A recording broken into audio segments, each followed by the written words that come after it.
Back when I was in the 5th grade, just about half an hour before the end of the school day, something utterly unexpected happened. Our school was abruptly put on lockdown, and the reason was chilling. A call had come into the office from a man claiming he was standing right outside with a rifle. Panic gripped the entire school. As time ticked by during this unannounced lockdown, we were all on edge. An hour into the ordeal, a deafening bang echoed through the building. To us, it sounded like a gunshot. Fear took hold, and you could hear hushed cries and whispers of, "We're going to die," circulating among the students. Then things took an even more alarming turn. Police officers entered our classroom, their presence both reassuring and terrifying. They instructed us to follow them, and we obeyed, though our hearts pounded with trepidation. The officers guiding us wore imposing vests and carried assault rifles, creating a surreal and harrowing atmosphere that I'll never forget. We were hurriedly ushered out of the building. The school's 300 students were all evacuated to a designated safe location, transported there by school buses. The tension was palpable, and our young minds were grappling with the severity of the situation. Eventually, the police traced the ominous phone call. To our surprise, it had originated from the United States, while we were in my hometown in British Columbia, Canada. It had been cleverly rerouted through a house in our neighborhood. Astonishingly, there was no armed individual waiting outside our school. The ordeal had been a malicious prank, leaving us with an indelible memory of fear and uncertainty. I still remember a traumatic incident from my elementary school years when our school was suddenly put on lockdown. The reason was chilling. A child had been abducted during recess.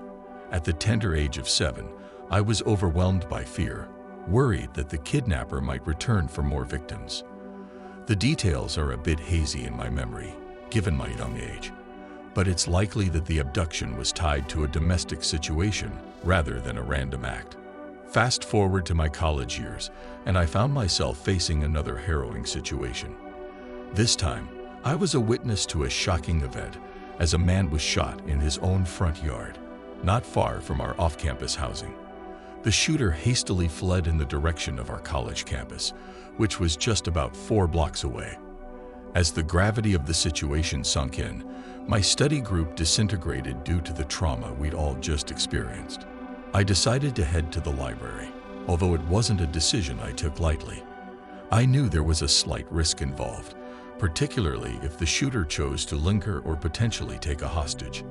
However, my gut told me that the shooter was desperate to put as much distance as possible between themselves and the crime scene. As I settled into the library to continue my evening studying, little did I know that the campus was about to go into lockdown mode. The news of the shooting had reached the authorities, and I was now confined to campus until they deemed it safe for us to leave.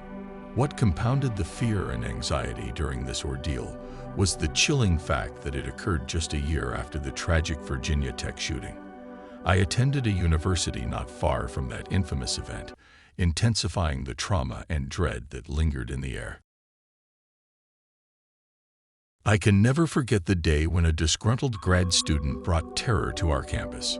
He was armed with a gun and a list of professors he intended to kill, accusing them of stealing his ideas or some other perceived wrongdoing. The atmosphere was tense, and fear hung in the air. As he went on his disturbing mission, he couldn't locate some of the professors on his list.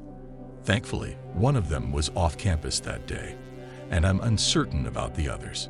Eventually, he entered the office of the main professor he sought and opened fire, ending that innocent life.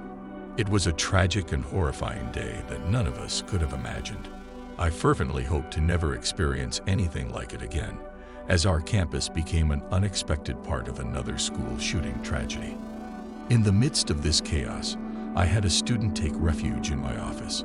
When the emergency system alerted everyone to the lockdown, she was in a restroom in my building, and all the doors had already been locked. We found ourselves under tables, barricading the door with a bookshelf, watching the unfolding scene on the news through closed captioning, as we couldn't risk turning up the volume. We maintained contact with our families via text messages, but I specifically requested that my mom not be informed to prevent her from worrying excessively, given her high-stress job. Initially, confusion reigned. No one knew precisely what was happening, so people on campus exchanged information through text messages. Some believed there were two shooters, one on each side of the campus, while others mistook a SWAT team member in civilian clothes for the shooter. The situation remained chaotic until we finally learned the true nature of the unfolding tragedy. Although classes were canceled, the staff was expected to return to work, attempting to resume some semblance of normalcy amid the aftermath of this horrifying incident. During my senior year of high school, I had a rather unsettling experience. I was working as a helper in the front office when, out of the blue, we had a lockdown drill. The office ladies instructed me to go sit in the closet of the school nurse's room, which struck me as odd for a drill, but I complied nonetheless. As I sat there on the closet floor, I could distinctly hear the office ladies, the principal, and a slew of other administrative staff members panicking. It dawned on me that this was far from being a routine drill. There was a man with a gun on our school premises.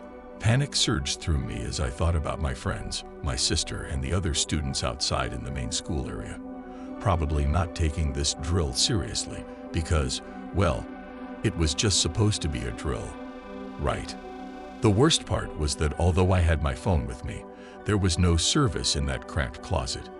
I was utterly helpless, unable to contact anyone and inform them about the terrifying reality unfolding within the school. Thankfully, nobody was harmed, and the authorities apprehended the individual. But that feeling of helplessness and sheer terror will forever remain etched in my memory. During my sophomore year of high school, which happened to be at a community college, we experienced a harrowing incident. It all unfolded on the neighboring campus, just slightly east through the woods from where I was studying. The news spread like wildfire. A possible gunman was reported. The eastern campus went on immediate lockdown, and when word got out that someone had been spotted fleeing into the woods toward our main campus, panic ensued. They promptly locked down our campus as well. I found myself in quite the predicament. I had just finished a long test and was on my way to the bathroom when the lockdown was announced. Trapped in the band room, a space designed for maybe 30 people, there were about 70 of us. My immediate concern was my increasingly insistent bladder, and I spent the next 4 hours contemplating if it would burst. Eventually, the SWAT team arrived to evacuate us. But there was a catch. We had to hop on buses immediately and ride to our designated evacuation site. My bladder felt like it was about to stage a rebellion, and walking was an exercise in agony. However, once we reached our destination, I experienced the sweetest, most relieving moment of my life, as I finally got to relieve myself. The whole ordeal left us uncertain about the presence of an actual gunman, since only one person claimed to have seen the weapon and immediately reported the threat.